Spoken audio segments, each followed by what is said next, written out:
नमस्कार साथियों, मैं हूं आशीष सागर और आप देख रहे हैं वॉइस ऑफ बुंदेलखंड। हम आज खड़े हैं बांदा के हरदौली घाट में मायावती के द्वारा लाई गई उत्तर प्रदेश सरकार में कांसीराम आवासीय परियोजना के अंतर्गत कांसीराम कॉलोनी में बीते एक दिन पहले वॉइस ऑफ बुंदेलखंड ने एक स्टोरी ब्रेक की थी कि एक मुफलिस परिवार बांदा के नए ओवर पुल में बैठ करके भीख मांगता है। परिवार भी ऐसा जो पति पत्नी नेत्रहीन है और उसके साथ 3 मासूम छोटे बच्चे हैं। भीख मांगने के लिए वो इस कांसीराम कॉलोनी के टाउन ब्लॉक से नए पुल तक 3 किलोमीटर का सफ़र तय करता है। इस बीच में 3 मासूम छोटे बच्चे, जिसमें एक 1.5 साल का दूध मुहा बच्चा है, जिसके साथ कभी भी कोई भी हादसा हो सकता है। तब जब प्रशासन, सरकार, समाज कल्याण विभाग और मुख्यमंत्री की हाल में लॉन्च हुई बाल सेवा योजना, जो इस बात के लिए थी कि उत्तर प्रदेश में कोरोना से जिन बच्चों की मौत हुई होगी उनके लिए वो राहत का काम करेंगे। जिलाधिकारी को इस मार्फत निर्देश दिए गए। जिलाधिकारी ने बाकायदा गार्जियन बन करके इस बात की घोषणा की कि उन बच्चों को जिनके माता पिता कोरोना काल में मर गए, उन बेटियों के लिए 1 लाख रुपए जब वो बालिग हो जाएंगी शादी के लिए, और उन बच्चों को 18 साल तक होने तक 4000 रुपये महीना दिया जाएगा। सवाल ये उठता है कि एक तरफ हम बात करते हैं गरीबों के उत्थान की, एक तरफ हम बात करते हैं प्रदेश में विकास की। वहीं पर ये टाउन ब्लॉक का जो बच्चा है, परिवार है, मुफलिस परिवार जिसका नाम रंजीत है, ये मौदहा के किसी छोटे से गांव का रहने वाला है। इसको विकलांग पेंशन के नाम पे केवल रंजीत को 500 रुपये महीना मिलता है।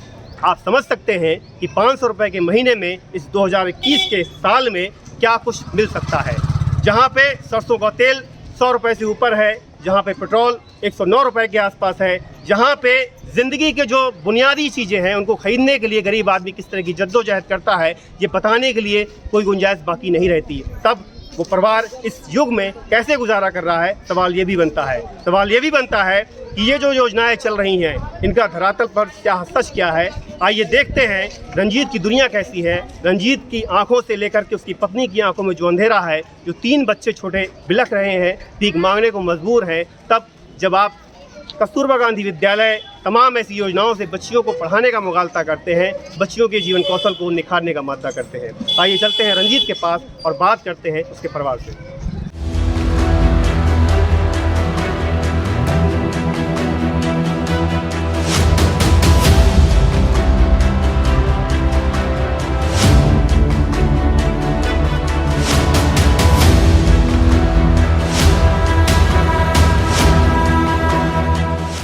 हम रंजीत के घर आए हैं ब्लॉक नंबर 54 कांसीराम आवास में।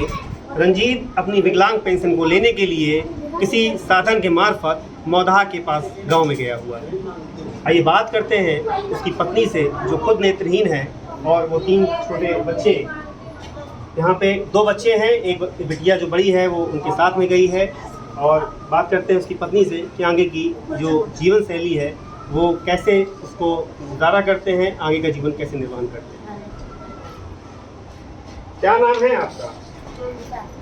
ममता। अच्छा, रंजीत कहाँ है?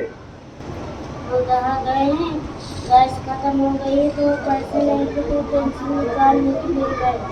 गैस खत्म हो गई है, पैसे नहीं थे। गैस का कनेक्शन आपको कैसे मिला था? हमें यहाँ बैलेंस हो रहा उज्ज्वला योजना से मिला था। अच्छा, तो हर महीने गैस भर जाती है?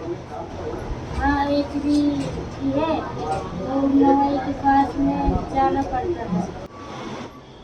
ये बड़ी बिटिया पढ़ती है आपकी? हाँ, ट्यूशन जाती है, उसकी आधार कार्ड बना नहीं है। ट्यूशन कहाँ जाती है? 55 लाख में जाती है। अच्छा, कोई पढ़ाता होगा। एक बेटा है, 2 बेटी हैं? तीनों बेटियां हैं, तीनों लड़कियां हैं। तो इनका आगे कैसे सोचा आपने? शादी वादी कैसे करेंगी जब ये बड़ी हो जाएंगी, कैसा क्या? अभी तो बहुत छोटी है, अब इसके लिए क्या सोचे हैं? कुछ सोचे हैं? अभी तो सर कुछ सोचा, अभी ये सोचा कि पढ़े लिखे। अभी लॉकडाउन लगा रहा, बंदी रही लगातार 2 साल से, तो आप लोगों का खर्चा कैसे चलता था? बस आप ही लोग से चलता था, आप ही लोग दे जाते थे। अच्छा, घर पे दे जाते थे कि आप जाते थे? घर में दे जाते थे। घर में दे जाते थे।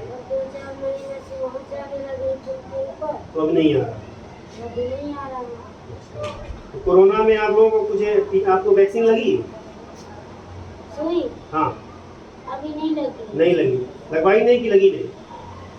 गए थे तो एक वो कह रहे थे दवाई खत्म हो गई, अगले सोमवार को आना। अच्छा, तो आप लोगों को यहाँ पे सैनिटाइजर मास्क वास्क कुछ नहीं दिया गया? दिया गया? यहाँ से हमें कुछ नहीं मिला। नहीं मिला।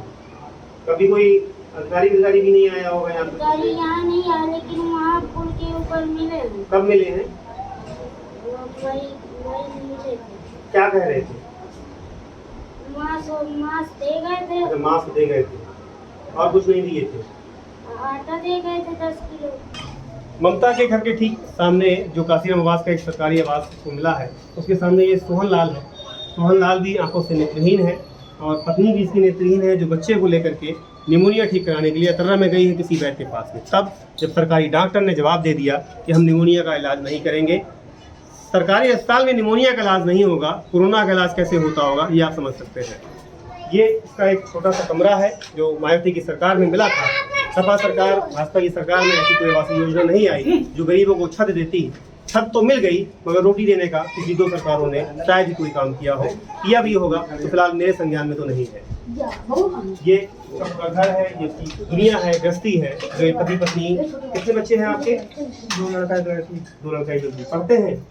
छोटे हैं, अभी स्कूल ही बंद है तो कहाँ ना। अच्छा, अभी ट्यूशन पढ़ाने की इतनी क्षमता नहीं। इनकी ये कहानी है, शहर की रोड में बैठ के भीख मांगते हैं।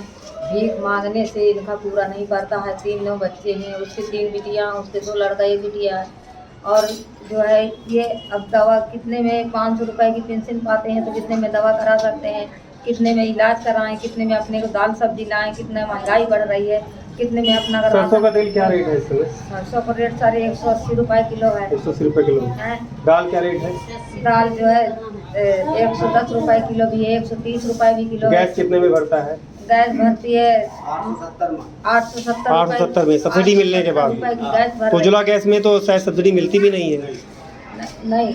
तो ये सब कैसे गुजारा होता होगा इनका? अब इनका यही गुजारा होता है, साथी मांग लाते हैं, उसी में जो जॉब मिल गया उसी में चूल्हा बनाते हैं, उसी में खाना बनाते हैं, उसी में खाते हैं। वैसे तो नगर प्रशासन को, जिला प्रशासन को इनकी सूची बनानी चाहिए। जो लोग भिक्षा मांग करके अपना पेट पाल रहे हैं और जो लोग विशेष तौर से विकलांग हैं और ख़ास तौर से जो नेत्रहीन हैं, नेत्रहीनों को तो कहीं काम भी नहीं मिलता है, समस्या ये हो जाती है। इसलिए इनकी सूची अलग से बनना चाहिए और जिलाधिकारी को इसमें पहल करके शासन से भी अलग से पैसे की डिमांड करनी चाहिए और इनकी मदद करनी चाहिए। जहाँ तक आप लोगों ने मेरे संज्ञान में मामला लाया है तो मैं इनका कल खाता खुलवाने का प्रयास करूंगा और कल मैं इनके परिवार से मिल करके अपनी तरफ से आर्थिक मदद करूंगा और आर्थिक मदद करने के बाद लोगों से भी, जो समाज सेवी लोग हैं, समाज सेवी संस्थाएं हैं, उनसे भी हम अपील करेंगे कि ऐसे लोगों की हम लोग जो मदद करते हैं, भंडारा करते हैं, तमाम मंदिरों में जा कर के दान करते हैं, तो वहाँ दान न करके हम उससे बड़ा दान ये दान है, ऐसे लोगों को दान करें जा कर के जिनको वाकई आवश्यकता है पैसे की।